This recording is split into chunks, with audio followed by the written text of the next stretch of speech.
이 말씀은 백인성이 받은 말씀입니다. 시편 128편 전체를 살펴보면 되겠어요. 그래서 제가 예배 시작에 임내하는 말씀도 128편 본문 앞에 것을 읽었어요. 성경 속에는 두 가지 종류의 사람으로 진행되는 것을 봅니다. 하나는 하나님을 경외하고 살아가는 사람들이고, 다른 하나는 하나님을 대신하여 우상을 만들고 사는 사람들에 대하여 기록을 하고 있습니다. 창세기부터 요한계시록까지 그 두 종류의 사람들이 받는 복과 화, 그리고 그들이 살아온 신앙과 믿음, 이런 것들을 중심으로 해서 기록합니다. 또한 신약에 와서는 성령 중심으로 성령에 충만한 사람과 또 악의 영에 사로잡힌 사람들에 대해서 구분해서 기록하는 것을 볼 수가 있습니다. 로마서 8장 6절에 보면 육신의 생각은 사망이요 영의 생각은 생명과 평안이라, 그렇게 이야기하고 있으며 영과 육의 사람을 구별짓는 것을 볼 수 있습니다. 사람의 몸을 영과 육으로 나눈 것이 아니라 영적인 생각을 하고 살아가는 사람과 육적인 것에 중요한 것을 두어서 살아가는 사람하고의 차이점을 이야기하는 거죠. 창세기 5장에는 969세를 사는 무드셀라가 나옵니다. 이 무드셀라의 아버지가 에녹입니다. 에녹은 65세에 무드셀라를 낳고 300년 동안 하나님과 동행했다 그랬어요.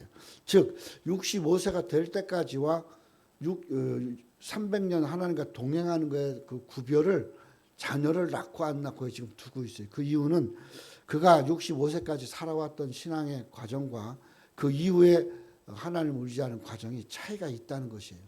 즉 가정을 가지고 자녀를 낳고 그러고 살아가면서 하나님을 기쁘게 하고 하나님과 동행하는 삶을 비로소 300년 하나님과 동행했다, 그렇게 성경은 이야기하고 있다는 겁니다. 하나님과 동행했다는 말이 뭘까? 이거 참 어떨 때는 쉽고 또 어떻게 보면 어렵고 난해하고 그렇기도 합니다. 히브리서 11장에 보면 5절에 에녹의 믿음을 이렇게 이야기합니다. 그는 하나님을 기쁘시게 하는 자라는 증거를 받았느니라, 이렇게 이야기하고 있어요. 즉 하나님과 동행했던 이 에녹의 신앙이 뭐냐? 하나님만 기쁘게 했다는 거예요. 하나님만 기쁘시게 했다라는 것이. 사람이 살아가면서 자기도 기쁘고 자기도 즐거워야 되는데, 이 에녹의 경우는 그냥 하나님이 좋으면 되고 하나님이 만족하면 된다라는 거예요. 쉽게 얘기하면 우리가 살아가면서 하나님을 경외한다고 하면서 우리는 하나님을 얼마나 기쁘게 했을까? 하나님이 기뻐서 내 삶과 내 모든 것을 만족하게 보는 것은 얼마였을까? 이거 한번 생각해 볼 필요가 있어요. 하나님을 잘 믿고 경외하면서 살아가는 자가 시편 128편과 같은 복을 갖는다는 것입니다. 즉 하나님을 경외하면 잘 되고 복되고 형통하고 또 결실하는 자녀들이 있고 번성하고 평강이 넘치는 삶이라 라고 오늘 본문은 이야기하고 있다는 것이에요. 즉 가정이 힘들고 어려워도 자녀로 만족하고, 자녀와 살아가는 삶이 힘들어도 하나님으로 족하고, 그런 것이죠. 우리가 예수를 믿는 사람이라고 하면서 실제적으로 얼마나 우리 마음에 편하고 즐겁게 세상을 살고 만족했을까요? 자녀가 있고 또 가정을 이루고 또 예수 믿는다는 것 때문에 힘든 것도 있고 어려운 것도 있고 잘 풀어지지도 않고 속상하고, 왜 나는 예수 믿고 기도하는데 왜 이렇게 안 풀려? 이런 것들이 참 많다는 거예요. 그런데 예수 믿는다는 것 때문에 고난만 당해요? 때로는 죽기도 해요. 성경에 히브리서 지금 11장에 나오는 거는 다 그 예수 때문에 죽은 거예요. 복음 때문에 죽은 거예요. 성경 때문에 죽은 거예요. 하나님 때문에 죽은 거예요. 그럼 이런 삶들을 과연 복되다고 할 수 있을까? 하나님을 경외하는 자는 하박국은 이렇게 이야기합니다. 비록 무화과나무가 무성치 못하고 포도나무에 열매가 없고 감람나무에 소출이 없으며 밭에 먹을 것이 없으며 우리의 양이 없어 외양간에 소가 없을지라도 나는 여호와로 말미암아 즐거워하며 나의 구원의 하나님을 인하여 기뻐하리로다. 그렇게 이야기하고 있어요. 하박국은 그 삶 자체에서 그냥 하나님으로 말미암아 기뻐하면 무화과가 안 열리고 포도에 열매가 없고 또 우리의 외양간에 소나 짐승이 없고 살 길이 막막하죠. 막막하기만 하겠어요? 사람들이 비웃고 조롱하죠. 그런데 그냥 하나님만 있으면 기뻐한다. 하나님만 있으면 족하다라는 거예요. 이게 오늘 우리의 신앙의 자세가 되고 경배의 자세가 돼요. 경배가 뭐예요? 하나님께 예배하는 거잖아요. 예배의 가장 중요한 게 뭐냐? 하나님으로 기뻐하는 거예요. 하나님으로 기뻐할 수 있냐 이거예요. 예배 드리는 내가 하나님으로 기뻐하고 하나님으로 기뻐하니까 내가 지금 예배 드리고 이 자세가 우리에게 있냐라는 겁니다. 지성에서 영성으로라는 이어령 박사의 책이 있어요. 그 부분 작년인가 재작년에 돌아가신 걸로 아는데 100살이 넘게 살았어요. 이 양반이 늦게 예수를 믿습니다. 근데 이어령 박사에게 딸이 하나 있어요. 이민아 씨라고 53살에 결국 죽습니다. 아버지보다 먼저 죽어요. 근데 이 딸은 세계적인 그런 변호사도 했고 판사도 했고 미국에서 아주 유명한 사람이에요. 그리고 그는 늦게 예수를 믿었어요. 35세 예수를 믿었어요. 그리고 김한길하고 결혼했다가 이혼을 하고 김한길도 난 자녀는 죽고 하나는 자폐증이고 그런 기구한 삶을 사는 사람이 이민아예요. 이 이민아가 얼마나 자기도 이제 이 갑상선암이 오고 그 갑상선암을 치료할 만할까 아들이 죽고 그리고 둘째는 자폐이고 무슨 낙이 있고 무슨 만족이 있겠어요. 그가 하나님을 찾기 시작했어요. 미치도록 하나님을 찾고 그리고 이혼하고 그리고 변호사도 다 때려치고 자폐 아이를 살려보겠다고 그렇게 나섰어요. 그래갖고 그 미국의 유명한 하와이에 그 학교가 있는데 자폐를 잘 이렇게 돌보는 학교라고 그래서 거기를 찾아가요. 근데 그 교장이 기독교인인데 그 교장이 뭐라고 하냐면 이 아이는 여기 있는 아이들보다 더 자폐가 심해서 우리가 못 돌아봅니다. 거기를 계속 찾아가면서 울고 매달리고 사정해서 겨우 거기 아이를 입학시켜놔요.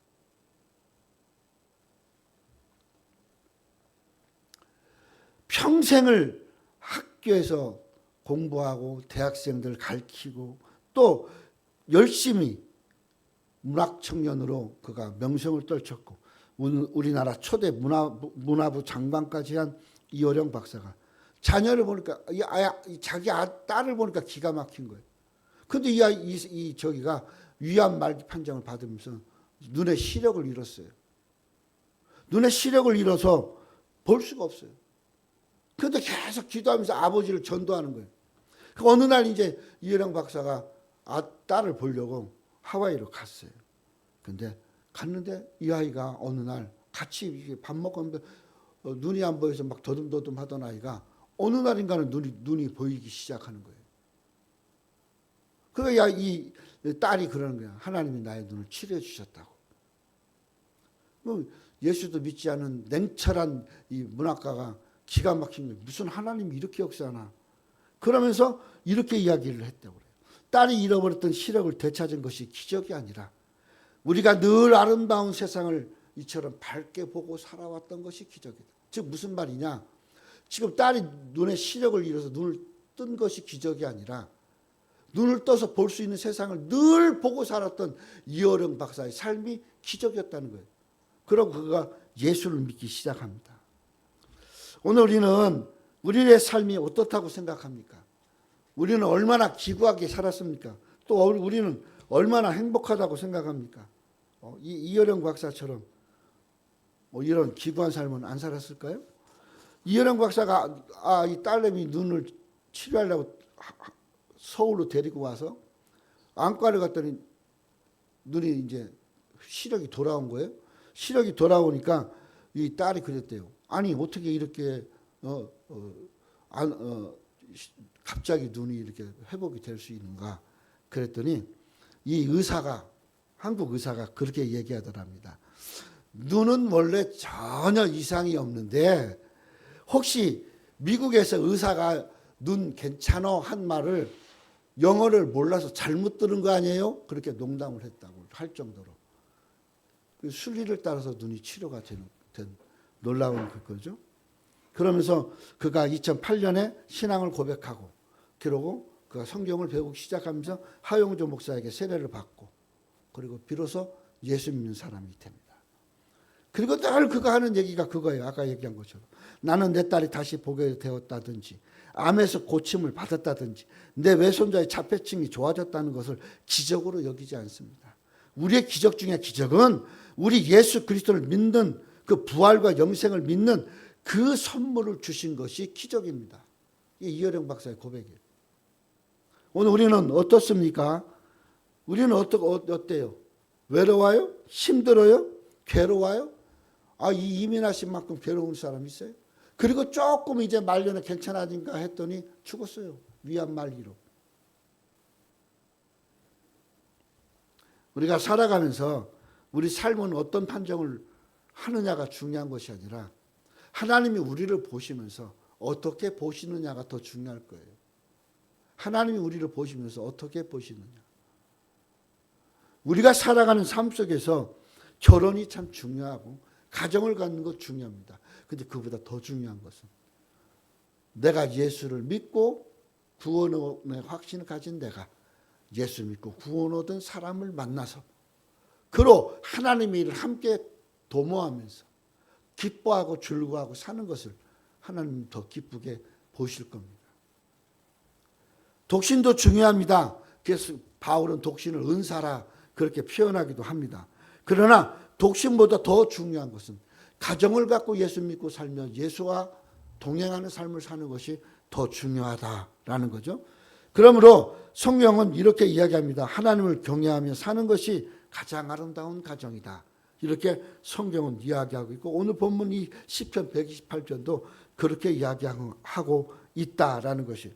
오늘 우리 가정 속에서 이 가정이 가난하냐 부유하냐 무엇을 잘 이루고 또 원하는 것을 했느냐 그것이 중요한 것이 아니라 하나님으로 행복을 찾고 살아가느냐 하나님 때문에 행복하냐 예수 믿는 것을 만족하고 즐거워하냐 사실 이것이 가정에는 가장 더 중요한 것입니다. 인생을 살다 보면 별의별 것이 다 있어요. 성공할 때도 있고 실패할 때도 있고 건강할 때도 있고 아플 때도 있고 그죠? 좋을 때도 있고 슬플 때도 있고 즐거울 때도 있고 괴로울 때도 있고 억울할 때도 있고 속상할 때도 있어요. 이러한 그 삶 속에서 우리가 하나님 앞에 가까이 갈 때 오늘 시편 128편은 성전에 올라가는 노래다. 그렇게 표제가 붙어 있어요. 즉 하나님 앞에 나갈 때는 적어도 하나님을 경외하는 그 말씀 가운데 살았던 그것으로 행복하여 하나님의 복을 다시 힘입기 위해서 올라가는 자세를 가져야 된다는 거예요. 사람이 하나님을 경외하고 사는 사람은 하나님을 경외하는 것만큼 하나님이 원하는 길을 가야 되는 겁니다. 그래서 그 길을 걷는 자. 그래서 성전에 올라간다라고 표현을 하고 있는 거예요. 길이라고 하는 것은 하나님 말씀을 의미합니다. 얼마 전에 한 목사님을 만났어요. 이 목사님이 우리 교회에서 강의를 좀 하고 싶어하는 것이 있는 것 같았어요. 그래서 제가 이렇게 넌지시 물었어요. 뭘 주로 은혜를 입었고 무엇으로 가르치려고 합니까? 라고 그랬어요. 그랬더니 뭐라 그러면 신학은 열정적이고 그 열심이고 그걸로 신학으로 그래요. 그래서 그랬어요. 신학이 중요합니까? 성경 말씀이 중요합니까? 신학이 중요하대. 그래서 그랬어요. 성경 없이 신학이 없고 성경 없이 신학은 없습니다. 그랬어요. 성경에서 신학이 나오는 거고 성경에서 신학이 나오는 거예요. 거꾸로 얘기하고 있어요.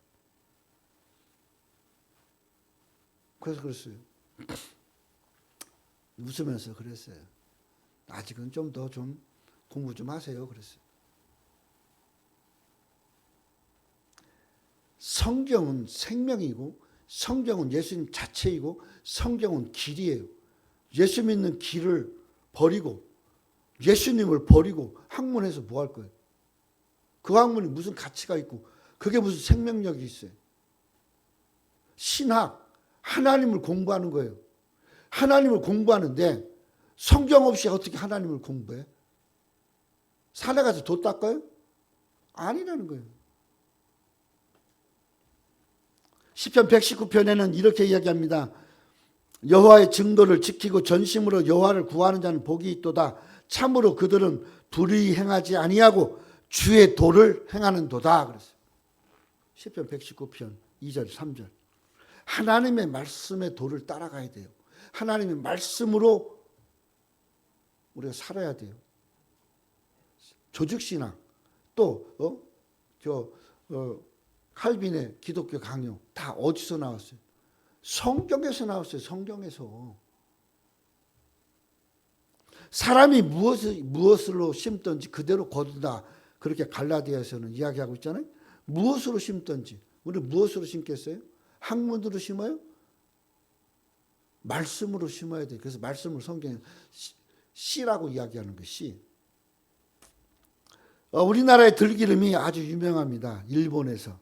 오메가3도 있고 치매도 예방한다고 해서 일본 사람들이 한국의 들기름과 들깨를 많이 사간다고 그래요. 근데 과거에 비해서 10배가 높아졌다고 그래요. 들기름 수출하는 게 일본으로만. 왜 그러냐? 일본의 기후에는 들깨가 안 된대요. 들깨 재배가 거진 안 된대요.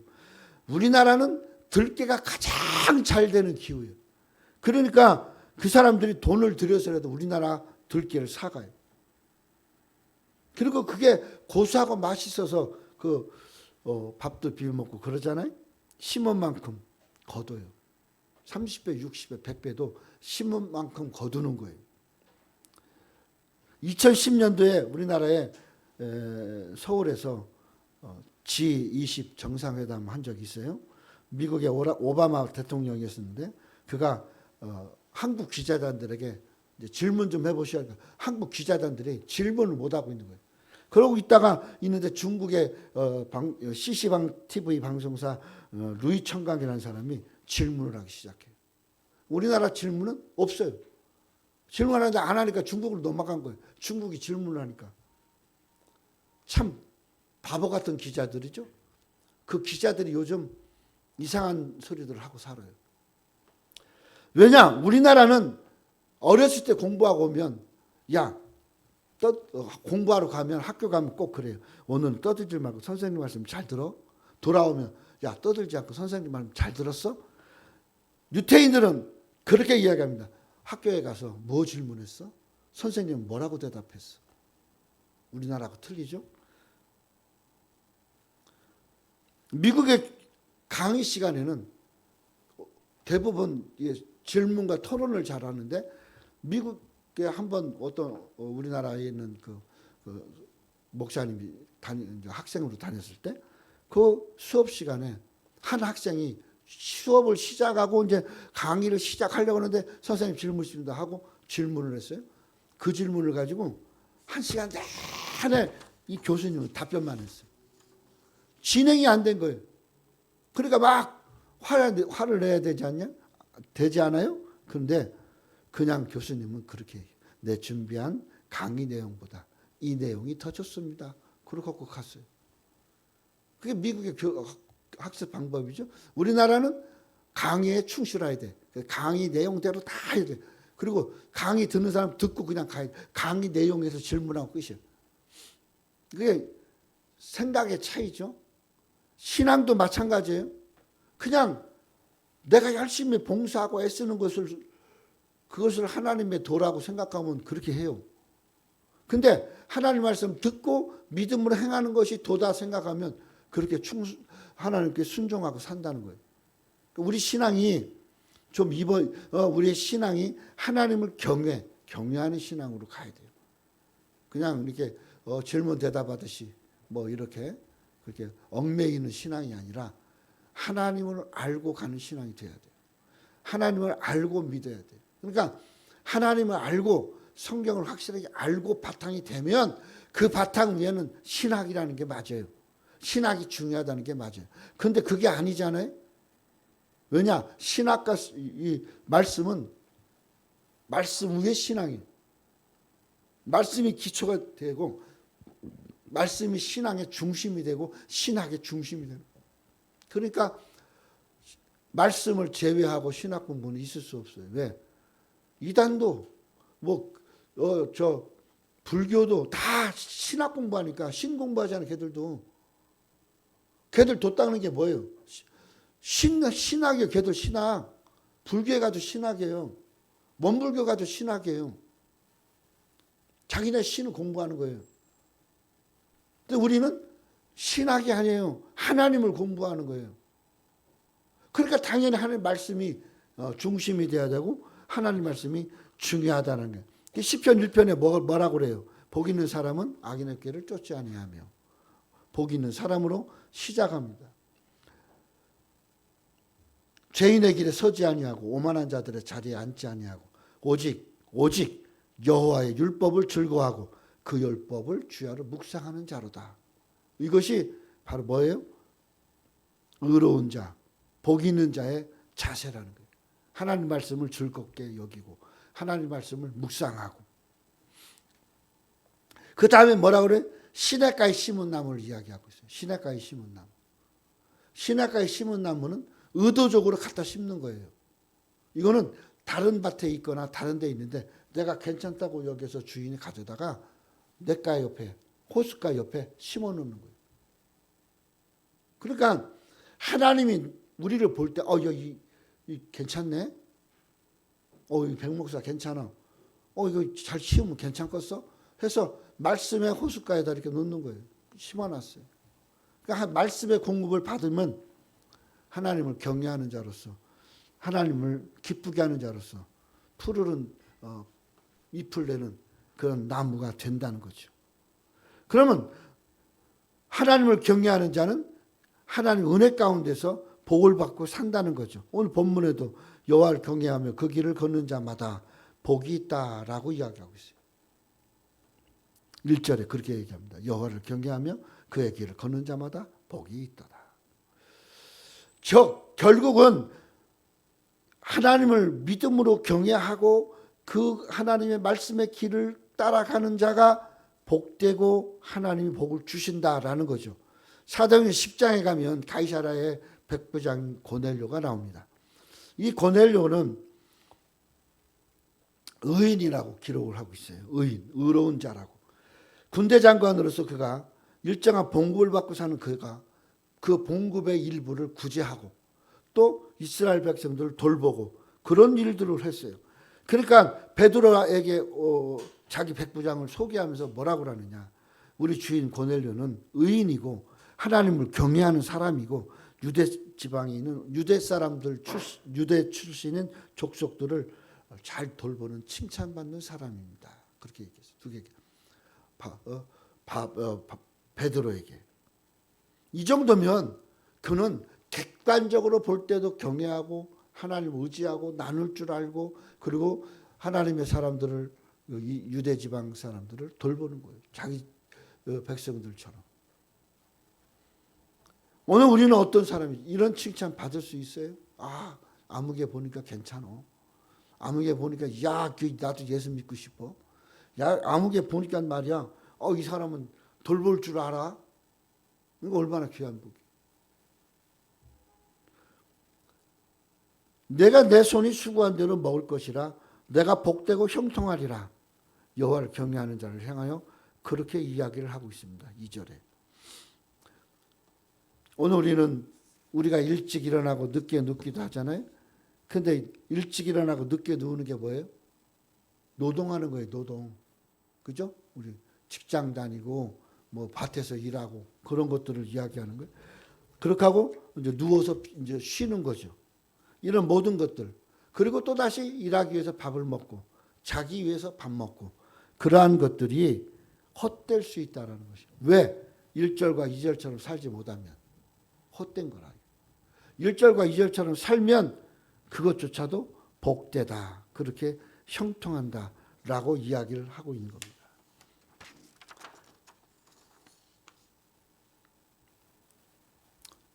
오늘 우리가 살아가면서 우리는 어떻게 살아갑니까? 우리는 어떤 마음으로 살아갑니까? 또 우리는 어떤 것을 형통한 것이라고 생각하고 사느냐라는 거예요. 우리 생활에 하나님의 복이 늘 함께하고 또 하나님의 뜻대로 살기를 원한다면 오늘 본문은 나오는 것처럼 남편과 아내와 아들, 딸들이 함께 살아가는 가정, 아내는 결실한 포도나무 같고 쭉 열매 맺은 포도나무가 즉 자녀 잘 키우고 자녀 다 잘 돌봤기에 아내는 그렇게 묘사를 하고 있어요. 또 자녀는 어느 정도 커서 식탁에 둘러앉은 것이 감람나무 가지들이 모여있는 감람나무처럼 묘사를 하고 있는 거예요. 이것이 함께 어울리는 축복이다라는 거죠. 포도나무 결실. 그리고 감람나무가 베어도 거기서 또 순이 나오잖아요. 그 성경 이사야서 뭐래? 감람나무가 배임을 당하여도 그루터기는 그대로 있다고. 이것이 가정이죠. 예수 믿는 가정. 하나님이 복 주시는 가정. 자녀들이 감람나무 같고 아내가 자녀를 돌보는 어머니로서 결실하도록 잘 돌보고 이런 가정이 바로 여호와를 경외하는 가정이다. 그렇게 얘기해요. 그러면 여호와를 경외하는 가정, 여호와께서 복을 주시는 가정은 어디서 주시느냐? 시온에서 복을 준다. 그랬어요. 시온은 시온산을 이야기해요. 시온산은 성전산이에요. 성전산은 결국 뭐예요? 예루살렘 성전이에요. 오늘 우리가 어디에서 복을 받느냐? 하나님의 성전에서 복받는 자세를 가져야 돼요. 그것이 예배하는 곳이에요. 물론 내가 개인이 예배해요. 가정이 예배해요. 그러나 함께 모여 하나님께 예배하는 하나님이 선택하고 하나님이 허락하신 공간, 그 공간을 우리는 교회, 바른 말은 예배당. 원래 예배당이에요. 교회는 가르치는 모임이 있는 곳, 회당을 의미해요. 그러나 예배당은 예배드리는 장소. 그래서 우리는 예배당 의미를 알아야 돼요. 그래서 예배당에 찾아와서 예배드리는 자들, 이들을 향해서 성경 뭐냐? 시온에서 복을 주신다. 그렇게 이야기를 하고 있습니다. 그래서 시편 20편에는 성소에서 너를 도와주시고 시온에서 너를 붙들며 성소, 시온 같은 장소를 이야기하는 거예요. 자, 시온은 좀 넓은 의미, 성소는 좀 좁은 의미 그렇게 보면 되겠어요. 시온의 복이란 성도들을 하나님이 도와주시고 복을 주시는데 예루살렘의 복이며 또한 성전 중심으로 주시는 하나님의 복이다라는 거예요. 그래서 시편 65편에는 하나님이여 찬송이 시온에서 주를 기다리오며 사람이 서원을 주께 이행하리이다. 하나님의 찬양이 우리에게 들려지면서 우리는 하나님께 서원한 것들을 이루고 이행해 가는데 그걸 이룰 수 있도록 하나님이 힘을 주신다라는 거죠. 이것이 바로 시온의 복을 이야기합니다. 여호와께서 시온에서 복을 주시는 것, 이것은 주께서 택하시고 가까이 오게 하사 주의 뜰에 살게 하신 사람들은 이 복되다라고 얘기하는 거예요. 주의 뜰, 성전 뜰을 이야기해요. 성전 뜰은 셋으로 나뉘어 있어요. 하나는 여인의 뜰, 하나는 남자들의 뜰, 이스라엘 남자들의 뜰. 그리고 또 그 맨 뒤에는 이방인의 뜰. 재미있는 건 성전 뜰과 남자들과 여자들 뜰에는 담이 없어요. 근데 이 남자 여자 뜰과 이방인 뜰 사이에는 담이 있어요. 그 담에는 뭐라고 그랬어요? 특별한 이유 없이 넘어오는 자는 쳐 죽여도 그들 죄다. 그렇게 써 있어요. 그게 예루살렘 성전이에요. 근데 이 성전 뜰에 복 받으려고 서 있는 자들에게 주시는 복이 성전의 복이다. 그건 약속되고 예정된 복이다라는 거예요. 오늘 우리는 교회는 약속되고 예정된 것이에요. 이거는 하나님께서 우리에게 시작부터 이 세상의 시작부터 성전을 약속하신 거예요. 그러니까 이 성전을 통해서 하나님의 복을 누리고 성전을 통해서 하나님의 복을 이어가야 돼요. 우리 작은아버지 교회 신정제일교회가 노인들이 많아요. 대부분이 노인들이에요. 그래서 어저께 동생 장로가 거기 장로인데 걱정이 됐대요. 그래서 이제 돌아가신 지 한 3년 4년 됐으니까 돌아가시면서 걱정이 됐대요. 이 노인분들이 다 돌아가시면 이 권사들 다 죽으면 어떡하나. 70이 넘고 80이 넘고 90이 다 됐는데 3, 4년 동안 아무도 안 죽었대. 이 기가 막힌 거 아니에요? 3, 4년 동안 아무도 안 죽었어. 다른 교회 같은 발에서 몇몇 죽어야 되는데. 그 교회를 하나님 지키시는 거예요. 그리고 지금까지 버텨와요. 오늘 우리는 하나님은 하나님의 교회를 지키시고 또 하나님이 하나님의 교회를 통하여서 하나님의 약속을 이뤄가는 성도들에게 복을 주신다는 것이에요. 그래서 주의 집, 그 주의 성전의 아름다움으로 만족하라고 이야기합니다. 성전에 올라가는 노래는 여러 가지 있습니다. 그 중에서 또 134편에 보면 그 134편은 누가 썼는지 몰라요. 작자 미명이에요. 그리고 세 절로 되어 있습니다. 밤에는 여호와의 집에 섰는 여호와의 모든 종들아 여호와를 송축하라. 성소를 향하여 너희 손을 들고 여호와를 송축하라. 천지를 지으신 여호와께서 시온에서 내게 복을 주실지어다. 시온에서 복을 주기를, 시온에서 주시는 복을 받기를 이스라엘 사람들은 고대하고 사모하며 살았어요. 오늘 우리도 역시 마찬가지입니다. 시온에서 주시는 여호와의 복, 이거는 그냥 우리가 살아가면서 기도하고 받는 복 갖고는 틀려요. 약속의 복이에요. 하나님께서 이 세상의 심판, 물로 심판하고 노아의 첫 제사를 받으시면서 하나님 뭐라고 그랬어요? 무지개를 띄우면서 이것이 너와 나의 약속의 증거라 그랬어요. 그 약속은 지금까지 오고 있어요. 오늘 우리가 이 무지개는 노아 시대 전에도 사실상 비가 그치면 떠 있는 것이 무지개였어요. 그런데 하나님은 무지개를 지명하면서 약속의 증거로 삼으셨어요. 오늘 우리는 많은 교회가 있어요. 또 여러 가지 형태의 예배들이 있어요. 하나님은 이 교회를 통해서 드려지는 예배를 약속으로 선택으로 삼으셨어요. 그럼 이 약속의 선택은 뭐예요? 이 교회를 통해서 유기적인 관계를 통해서 하나님을 기쁘게 하고 하나님 누구신지를 공부하고 하나님께 예배를 드리면서 하나님 주신 복으로 교회를 통해서 누리고 사는 성도가 되라는 거죠. 미국은 개척 초기부터, 미국이 시작되는 초기부터 청교도가 가서 제일 먼저 한 게 뭐냐? 지역마다 교회를 세우는 거였어요. 자기 집 세우는 것보다 교회를 세우는 걸 먼저 했어요. 왜 지금까지 미국이 하나님의 복을 누리고 사는지 알아야 됩니다. 그것은 그들은 시작부터 교회를 짓고 시작했다는 거예요. 즉 교회가 하나님의 약속에 보장된 복이라는 것을 알고 있었다는 거죠. 오늘 본문 5절에 여호와께서 시온에서 내게 복을 주실지어다.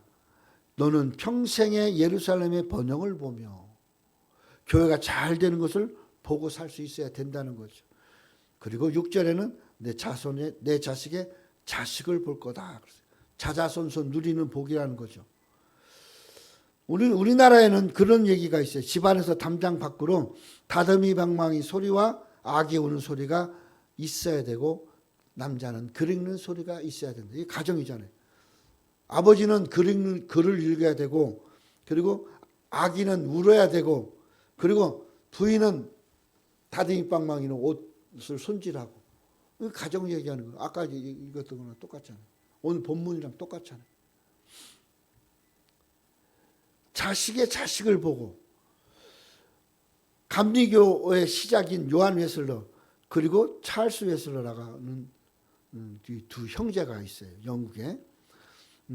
근데 이들은 19남매 중에 15번째, 18번째로 태어났어요. 19남매 중에 10명이 죽었어요. 어른이 되기 전에 다 죽어버렸어요. 그리고 7명은 여자예요. 3명의 아들과 10명의 자녀들, 그 중에서 15번째, 18번째 여기에 요한에슬러, 찰스에슬러가 있었는데 그들 중에서 영국의 또 감리교회 시작을 이뤄요. 오늘 우리가 성경에 보면 또 야곱의 12아들 중에 11번째 아들이 요셉이에요. 그런데 10명의 형들이 시기해서 팔아버렸어요. 어디로요? 애굽으로 팔아버렸어요. 종으로 팔았어요. 그랬더니 그가 거기서 성장하면서 왕궁에서 왕이 꿈을 꿨는데 그 꿈을 풀지 못하니까 왕이 각 지역에 사람들을 보내요. 내 꿈을 해석할 사람을 보내라. 그래갖고 왕의 이 모든 것들을 해석하는 자가 돼요. 그리고 그 해석대로 그가 3년 풍성해질 때 곡식을 잘 보관하고 그리고 7년이죠. 그리고 7년 후에 환란이 올 때, 가뭄이 올 때 그걸 나누어서 살게 해요. 그래서 총리가 돼요. 30대 총리가 돼요. 그가 총리가 되니까 어떻게 돼요? 요셉의 식구들을 살려요. 야곱과 더불어 요셉의 식구들, 70명의 식구들을 살려요. 그리고 그들이 고센 땅에서 살게 합니다. 그가 그 우리아의 집에서 있었을 때, 그 종으로서 우리아의 집의 모든 것들을 관리할 때도 하나님은 요셉에게 복을 내려서 우리아의 집이 평탄케 됐다라고 성경은 이야기하고 있어요. 여호와께서 요셉과 함께 하심으로 여호와께서 그를 범사에 형통케 하셨다라고 이야기합니다. 그리고 이 요셉을 향하여 꿈을 해석한 요셉을 향하여 바로 왕은 뭐라고 그랬냐? 이와 같이 하나님의 영에 감동된 사람을 우리가 어떻게 찾을 수 있겠느냐? 창세기 41장에 이야기하고 있어요. 하나님이 이 모든 것을 내게 보이셨으니 너와 같이 명철하고 지혜 있는 자가 없다. 창세기 41장 39절, 38절, 39절에 이것이 요셉에 대한 칭찬. 세상의 왕이 요셉을 향하여 그 지혜와 그 총명함이 하나님께로부터 왔고 하나님의 영이 충만한 자라고 고백을 하는 거예요. 오늘 우리는 이런 평강의 복, 이런 은혜의 복이, 이런 복들이 오늘 우리에게 있어야 돼. 여호수아서 23장에 보면 여호수아는 여호와 하나님만 경외하며 살아가는 생활을 강조합니다. 그리고 우리는 하나님을 떠나지 않고 우리 가정은 여호와를 섬기겠다. 그렇게 24장 15절에 이야기해요. 이런 고백이 오늘 우리의 고백이 될 때 우리가 여호와를 경외하는 자로서의 복을 누리고 살 수 있다는 것 기억하면서 우리 말씀 속에서 우리가 어떻게 살아야 될 것인가, 또 우리가 어떻게 앞으로를 지향할 것인가, 또 우리의 신앙은 무엇을 중심으로 할 것인가, 우리가 과연 하나님을 소중하게 알고 섬겼는지, 또 소중하게 믿고 따랐는지 생각해보는 그런 시간이 되었으면 좋겠습니다. 기도하겠어요. 하나님 아버지, 여호와를 경외하는 자를 복을 주신다고 이야기하고 여호와를 경외하는 자는 하나님의 말씀을 즐거워하고 그리고 예배하는 자라고 성경은 말씀합니다. 우리 자녀들이 여호와를 경외하는 자가 되게 하시고 여호와를 경외하는 자의 복으로 가정의 복, 삶의 복, 또 생활의 복까지 다 누리며 교회를 즐거워하고 교회를 귀하게 여기고 교회를 통해 예배하는 신앙들이 될 수 있도록 축복해 주시옵소서. 예수님의 이름으로 기도합니다. 아멘.